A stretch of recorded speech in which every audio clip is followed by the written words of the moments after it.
Hi, everyone. Jim Flint here with the Texas Blockchain Council, Chief Revenue Officer. We're live at the Texas Blockchain Summit with Dionna Bailey. She is one of the experts in the space. We are so happy that she is from Texas. She has wonderful insights about everything that's going on. I think, though, foundationally, let's talk a little bit about your background. You're like an OG. Wow. I mean, come on. In this space, a couple of years makes you an OG. But Yeah, I got sure. about 6 going right now, so Okay. I feel it's like grandma age. Right? Oh, not even. Not even. You better stop. I don't know, it moves fast. No, tell them about your background. Oh, okay, sorry. Yeah. In the so, space. So I'm retired Army, Yeah. right? Did 18 years in the Army, retired veteran, 18 years in the Army, which As was a medic. incredible. Yep, as a Yeah. medic, 4 tours. Made the best of it, did everything I could, took advantage of it, and then when I got out, I wanted absolutely nothing to do with it and said, what is the furthest away from the military I could go? And randomly stumbled into crypto and blockchain, and I was instantly awed by the technology and then fascinated by the implications of it. So studying use cases, going around with different projects, kind of, seeing the things that we can do with it just became really fascinating to me, and I've stayed ever since. Yeah, I can tell you're a lifelong learner. We've been able to work on a few projects together, but when you say implication, what are the implications of it? I mean, that's a big word. It is. I mean, it's revolutionary technology, right? It's still in its infancy. I mean, we've got 12, 13 years into it. But you have... So when I say OG, were you 12 or 13 years ago? No. No. No. All right. Like 2016, 17, All right. like before the ICO boom. Got it. So the ICO boom wasn't what fascinated me. It was the technology was what fascinated me. And then the ICO boom happened.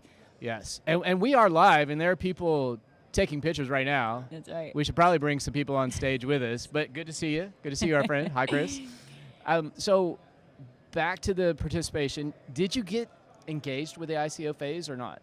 No, I was very lucky. I actually initially started with an organic chain that minted everything into existence, much like Bitcoin did. So it was, if you want to get a little technical, it was a 3 consensus mechanism. My head will explode. Yeah, 2 proof of work, 1 proof of stake. See, I told y'all. And it operated like Bitcoin. Right. But the problem is there is no other Bitcoin. So that particular project, they shot too big, and I think the team's too small, and it who knows if they get it done or not, but we ended up parting ways during crypto winter when everybody got laid off. So that is interesting. Yes. And as you maneuvered through ICOs without any collateral damage. Yes. But now we're at a new place, a new time, and it seems like we're having the battle of the exchanges, or the implosion of the exchanges. Oh, it's so brutal, right? It's so brutal. And it's crazy how it even all went down. Yeah, the FTX. Yeah, well, FTX and then Binance, right? So Binance was the catalyst that started this entire thing,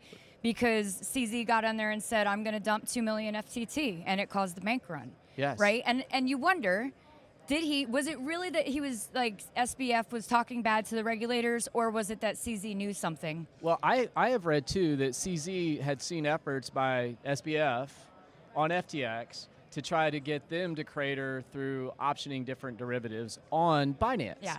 And so CZ's pretty savvy guy, and he kind of stopped them out. Yep. And he became very aware. Yes, very. And what I found interesting, I don't know if you found this compelling, but so CZ at some point said that he was going to buy out FTX. Yep. But as soon as he did his due diligence, which seemed like it took less than 24 Yeah, hours, 24 he hours said, later. I am out. Yeah, well, What do they you were think he beyond saw? repair. They were beyond repair. He saw that there was that they had nothing that they said they had, that their entire sheet was pretty much just falsified. I mean, and it's insane to think, I wonder what has to go through somebody's mind to say, on the books we're going to make it look like this, but behind the scenes we're really going to do this. And whose job is it to catch that? Is it the job, do you hold the entire, executive team accountable when they're looking at one thing, but that's not what's really there? Should they be investigating? I mean, obviously they should, but these are all things that if they knew, they probably would have been doing. Like, who would have thought somebody who had a back door in and was ciphering all that money without anybody knowing? Even after the fact, right? I mean, and this has so many tentacles. I mean, the fact that it was, I think 95% of it seemingly was overseas, but we have another company, Alameda Research. Yes. And they were in the Bahamas, right? Like Yes. Yep. the entities and the employees all living in the same house. If I'm understanding the No, I story? don't know. Man, you got into it, huh? No, I'm waiting for the Netflix schedule, right? Right, I mean, yeah. when's it coming out? Oh, well, did you see that actually there's been a famous writer embedded with SBF for the last 6 months? Okay. The same one who did Moneyball and Michael Lewis. Yes. Yeah. So Michael Lewis has been embedded with him. And so now gosh. you know it's only a matter of time till this movie comes out. Like, it's literally like Bernie Madoff of the new millennium. So, I was trying to figure it out if it was more Bernie Madoff or more Enron, because the interchange between the two companies, when they took snapshots for balance sheet or cash flow purposes, they would take assets from one company and move it over to the other and take the picture when the entity had the asset, while the other entity had the liability. And so in terms of what they would pitch to investors, and obviously they've got Tom Brady, your personal friend and acquaintance, right? As well as, some of the other, Kevin O'Leary. Stephen Curry. Yeah. Right, Giselle. I mean, it's pretty insane. Now, okay, so let's just step outside for a second of the crypto world. All right. What does this mean for endorsements? What does it mean for sports endorsements, right? We saw Kim Kardashian just got in trouble for not disclosing. $1.2 million fine. Yeah, but now there's a class action lawsuit against everybody with FTX. Yes. So are we going to start holding the people that we're paying for sponsorship, the people that we're paying to promote, are they going to be held accountable if it's a shady company? I hope not. And I want the guys on this part of the video to edit in the deal where Tom Brady's doing the flamethrower, because that is a great commercial. He's excellent acting in that spot. I just think with that much effort, energy, and intelligence, we can't hold. If the Department of Justice doesn't know, if the SEC doesn't know, or the CFTC doesn't know, how is Tom Brady going to know? How's Kim Kardashian going to know? Yeah, exactly. Well, if there's no clear guidance, right? If there's no, you guys should or should not be doing this, then what do you know? Ignorance is bliss. Yeah, well, until you get a class action lawsuit against you, then it's not so blissful anymore. Because Brady's lost a chunk of change on this deal. I know. I feel bad for Brady's had a rough year. Yeah. It's been a really tough Poor year. Guy. That's a whole nother podcast. Segment, That'll be another deal.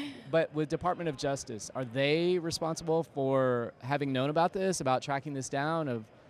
There's a lot of people that are speculating. I'd love to hear your speculation on whether or not there'll be any level of accountability. Oh, I think a lot of people are it's so big, how could there not be? Right. But there's so many high-powered politicians involved. Washington was in on this in one way or another. They were meeting with him. No, not just meeting with him. He was funding. He was the second largest donor to the Democrats. To the party. Right. So do you look at that as bribes? Was he bribing people to turn their eye? But who's going to hold that accountable, right? So this is where it gets mucky. And at the Texas Blockchain Council, we come at it from both sides of the aisle. Yes, so absolutely. we want to be supportive, but we do believe that operational transparency is the transformation of transportation to a new place, a better place. Yeah, I think the key word in all of this is transparency, right? Be honest about what you're doing, be honest about what's going on, be honest about what the rules really are, and if transparency exists, then you don't have this muckiness. But the fact that everything's so convoluted, and what blows my mind is he still doesn't think he did anything wrong. SBF still is I could have fixed it, I shouldn't have filed bankruptcy, and it's at what point do you realize it was huge? This is a big deal. There's a distortion reality field there, right? Yes. He became known as somebody who was good with trades, and I think in an up environment, he probably levered his way to incredible heights. Yes. But on the down environment during a crypto winter, he levered himself right into bankruptcy and gosh knows what else. They were still good. They were still fine. Right? What was the catalyst then? Well, the catalyst was CZ saying he was going to dump 2 million FTT because that would have tanked the price, and that would have eradicated the balance sheets, right? So the bank run started because as soon as everybody got word that 2 million was going to get dropped, they knew the price was going to go down, so they ran to get their money out first, and none of the money was there. And then the cascading house of cards fell apart. It sure did. And which I'd love to bring up. When we did the Texas blockchain or the Texas Bitcoin driver's license, you and I had an entire discussion about not your keys, not your money, not your crypto, however you want to say it. Right. And you were like, oh, does it really need to be in there? Is it that? And you think from the basic level all the way up to Tom Brady and Stephen Curry, they didn't know. Right. They didn't know. Or they did know and then just got greedier. But whoever. But to know that if you leave your money on an exchange, there's a chance you'll never get it back. How many people do you think would do it? Nobody. And I think a lot of people are finding out for the first time during this bankruptcy that their assets are not FDIC insured. Yes. Well, I mean, that's a whole nother ball of wax. It is a whole nother ball of wax. But I mean, so Bernie Madoff, was he FDIC? Was he? Like, did they? I know some people got money back. It was a whole thing after. So it's not even necessarily a crypto thing. This is a financial. Like, yeah, this I was going to ask you, do you think it's financial more issue. like Madoff or more like Enron? I mean, it could be both. Yeah, why not? Possibly. Right? Like, he blatantly knew he was falsifying things. Right. And then he was moving it back and forth between companies. I mean, I think you meet pretty much what both of those guys did. Yeah. And then Fire Island, have you seen that? No. It's a show on Netflix where basically they set up a festival. I think it's Fire Festival. And their idea was that everybody was going to go to this tropical island, have a concert. I don't even know who the performers were going to be. Yeah. But they had some social media influencers, right? Yeah, that you talk about, of course. that were promoting this particular event. And then they felt like ticket sales were going to come together. People were buying them, but there would be more at the end. And they were going to create this whole atmosphere where they brought in mattresses and locations, and they tried to build up like a community for people to go to a concert, except it didn't really end up being portrayed in real life like they had portrayed it on the internet. It was ugly. You got to check that one out because it's very reminiscent of what is going on here. Yeah. And let's be candid, a lot of this is connected through, as you mentioned earlier, the government, because it's difficult to get meetings with commissioner chairs. However, he was SBF meeting with the SEC chair. Yeah. And then the SEC chair used to be an employee of Sam's Mom's at MIT. Yeah. Oh, really? So Sam I know there was a big circle around him. Bankman's father, I believe, or it might be the daughter who dated Sam, who is the president of Alameda Research. Right. He was the one, I believe, who chaired the department at MIT that gave Gary Gensler the ability to teach the blockchain course that he teaches. Interesting. And so as difficult as it is for there to be regulatory clarity, the imagination just goes wild when one considers he was getting the meetings. Yes, yeah. Well, and that's so, again, it comes back to what were the rules? Were there no clear, rules. defined? Well, and that's the thing. It's like the U.S. has been so strong in not taking a position that the lack of position is causing issues, right? Whereas 5 years ago, I mean, back in 2018, we did a congressional meeting, or we went for Blockchain Congress Week, and we met with many different congressmen, right? And a lot of them didn't even know what Bitcoin or blockchain was. And here's me, right? Traveled the world, been in government, knew the military, understand how things work. And the second I saw it, I was like, this is huge. How, as you as a leader, no, I got it. Okay, they've got 1,000 things on their plate, right? But when you start having, I mean, we've had Mt. Gox. Yeah. Right? We've had... was that 14? Yep, Mt. Gox was 14. Yep, so 8 years later, yeah. and we're back at it, right? So you would think that there would be something to... I mean, they flipped out about the ICO boom, right? They were like... brought that into realm. Right. Yeah. So why not set clear guidance, regulatory guidance, like step away from what we are now, or have two sides of it. Like, this is for securities, these are for things that teeter the line, here's the things that are specific to crypto. Like, it's not just black and white anymore. And so, and one of the things, speaking about two sides, that's likely going to occur because of the election results and a divided Congress is a lot of that's going to get pushed to the states, right, in theory, in terms of governance and rulemaking. And so that's very difficult to imagine given the calamities that have occurred. Yes. But I don't know that I'm expecting federal regulation to come into play. Who's to say, but it's not. I mean, the mechanics of getting a bill passed at the federal level are quite intricate. It's going to be difficult. Yeah. Well, but then you go back to it wasn't even a U.S. company. Right, so Alameda, but FTX wasn't even a U.S. company. Right. So does the U.S. even have jurisdiction? I mean, they do, because the SEC is funny like that. If you're an American, even if you're somewhere else, they're coming for you. Yeah, they got you. They're coming to get you. So don't think just because you move, you're outside of it. But again, this is where the lines are blurred. Now, thank God we live in Texas, and thank God Texas has taken the foothold they've taken, because I'm confident that they're going to lead the charge and say, this is the framework that we're going to come up with. And you know, Governor Abbott has been smart to put all these intelligent people who have experience in the industry around him, because he's being proactive in this industry. There's a work group right now, too. Yeah, that's what I'm saying. So maybe Texas will lead the way, because that's what we like. We do. And we'll set some clear guidance and show that it makes sense, and then the rest of the world can adopt it. So I'd like you now, with that set up, to talk a little bit about a project we've been working on together. Oh, yeah. We call it the Texas Crypto Driver's License. And my quick setup on that is that there are a lot of accidents that are happening here on the on-ramps and off-ramps. But can you just kind of share with the audience a little bit more about what we've been working on? It's going to be unveiled here at the Blockchain Summit tomorrow. It's so exciting. Seriously. And guys, we may get this clipped in as video here to follow. Yeah, it's exciting. So Jim came and said, hey, I want to be proactive, because that's what we do in Texas. Yeah, we are. I want to be proactive, and I want to help educate people on the ways that they can participate in cryptocurrency without being taken advantage of. And so we got together and we came up with a curriculum, and we put it together in what we thought were digestible bites so that anybody could understand it and still feel empowered but yet protected by this technology. Yeah, and we've talked about some of the things that people may not necessarily want to talk about. Like, first off, you should and will pay taxes. Like, just gotta pay accept taxes. that. That's just part of the deal. It's happening. And then, but we also talked about, and you talked quite a bit about hot wallets, cold wallets. Yep. I was kind of thinking it was not your keys, not your coin. Dionna's helped me understand that it's not your keys, not your money.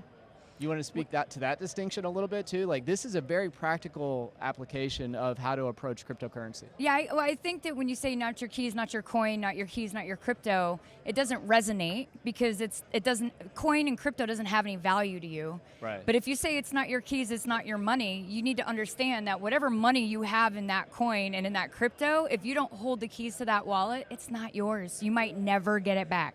FTX is a perfect case of that. Yeah, we have even more fans that are distracting us. We're in between sessions That here. was a good one, too. So make sure you're in on me. Should have been looking over there. I know, right? Just at that moment, we'll even wave to another person walking by as we travel between sessions. The Blockchain Summit is really an opportunity to come together to talk about these issues, face these issues. The video, we also worked with Chris Cheatham-West. Yes, he's fantastic. He did a great job outlining some of the issues that we're facing. Anything else that you want to highlight that you mentioned? We did talk about what happened with Bitcoin and what has made this space so attractive to Texans. Do you want to mention that? I always know 2021 was quite the year. It was, yeah. I'll say this. It's new technology, and we're playing with it. So because it's new technology, we're just figuring out all these different things that we can do. FTX was obviously a setback. At the same time, I don't think we should shy away from it. Like, it could be a catalyst. It could be a catalyst. It should be. I mean, that's what's happened every other time, right? So now maybe we'll come up with better rules. We'll come up with better business practices, even though, listen, even if he had done that outside of crypto, he still would have been wrong. No kidding, right? Stuff was just out of whack all the way around. But the Lehman next Brothers, things right? It's another of being overextended, right? Oh yeah. I mean, it happens, right?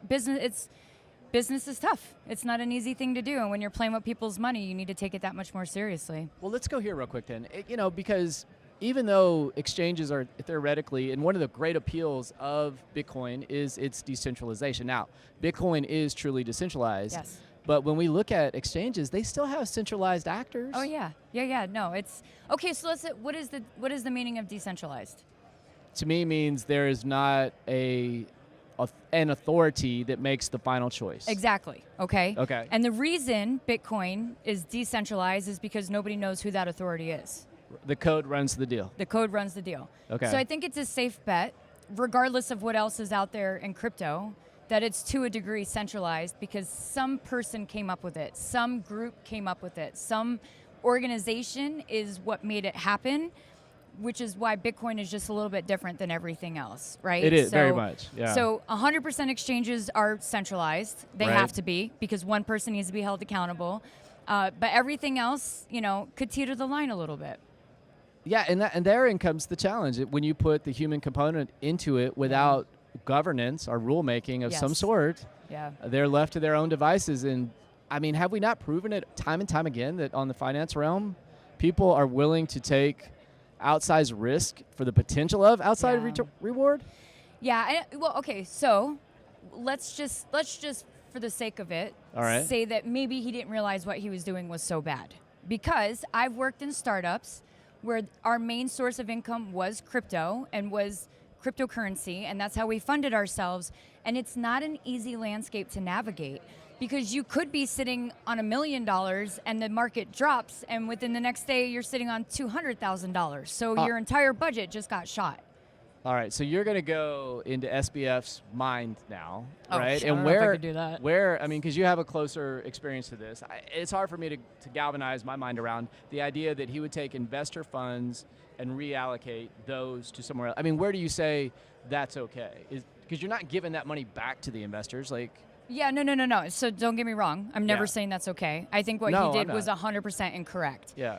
To play devil's advocate, in his mind, he probably never thought the coin would drop. Fair enough. He probably never thought that the bank run would happen. He was probably so arrogant and overconfident that what he was doing was solid. I mean, it's a 30-year-old guy who he was what, $16 billion was his net worth and before brilliant. it dropped to zillion. Yeah, so And hanging out with Tom Brady, like you do. I understand. So it's when you have it there and it's on the sheet and you see it and you think it's always going to be there, sometimes you get a little greedy and you're like, let's make more money. Which is, I know veteran crypto people who lost money in this deal because BlockFi is like, let you stake, they let you earn rewards. Right. They had their money staked. They saw the grumblings. They were like, okay, whatever, and then didn't realize the catalyst that was going to come from it. I mean, these are guys who know, who have been in for 12, 13 years since the beginning. These guys know, and they still fell to it a little bit because that greed gets in there, right? When you're making money, it's nice. You don't want to pull it out. So let's end on a positive note. I've mentioned Tom Brady like probably 5 or 6 times now. Yes, yeah. You have an interest in the Glazer Foundation. So maybe you could tell a little bit more about that foundation and the sincerity with which I'm acknowledging that you've been at different events that Mr. Brady supports. This is not about the FTX commercial side of it. No, God bless him for that. So I was an advisor for Axiom Space in their NFT program, and we worked with Kalos Labs, who is run by Sherry Glazer, who is part of the Glazer Foundation. She's a fantastic woman, very innovative in Web3. It was a pleasure working with her, and I look forward to seeing what else we could do. And Glazers own the Tampa Bay Buccaneers. Yeah, Sorry, I had to connect that dot. So the best is like when I started, because I'm from Tampa. Okay. Right? I did not. I'm from Tampa. All right. So like I've always loved Tampa, and the guy who hired me from Axiom goes, the lady we're working with owns the Tampa Bay Rays, and I'm like, oh, okay, well, Tampa Bay Rays are okay. Yeah. But I'm a football girl, right? Okay, so the Tampa Bay Rays are okay. But then we start working together, and then she writes me on LinkedIn, and I look her up, and I'm like, she owns Tampa Bay. She owns the Buccaneers. And I was like, I'm kind of glad I didn't know. I might have fangirled out. I was like, oh, no, wait, I can tell the Rays what to do. The Bucks might be a different story. No, I'm just kidding. Yeah, for sure. But it was such a pleasure. And it's great, like, how nice it is to see all these people jumping into Web3, right? Like it's these amazing, big companies now recognizing the innovation. I mean, Google's getting into it. Well, and I'll mention some of our sponsors like Deloitte and Copper.co, and yes, Google and Amazon. I mean, they could be sponsors next year. We don't know where this is going to go. No, we don't. Well, and it's just going to keep going up in one way or another. One way or another. It is the future of finance. We are here at the Texas Blockchain Summit. Dionna, thank you for joining me today and having this conversation about real-time things that are going on. Yeah, thank you for having me, Jim. It's been a pleasure. Awesome. Thank you. I'm Lee Bratcher, the president of the Texas Blockchain Council. Thank you to everyone who came out to this year's summit, helping us make it the best one yet. Now more than ever, we need professional industry associations like the TBC to help craft effective policy instead of the CEOs of centralized exchanges roaming the halls of various state capitals or in DC. Texas is quickly becoming the center of the universe for Bitcoin, blockchain, and digital assets. If you want to be part of the future that we are crafting here in Texas, join the TBC today.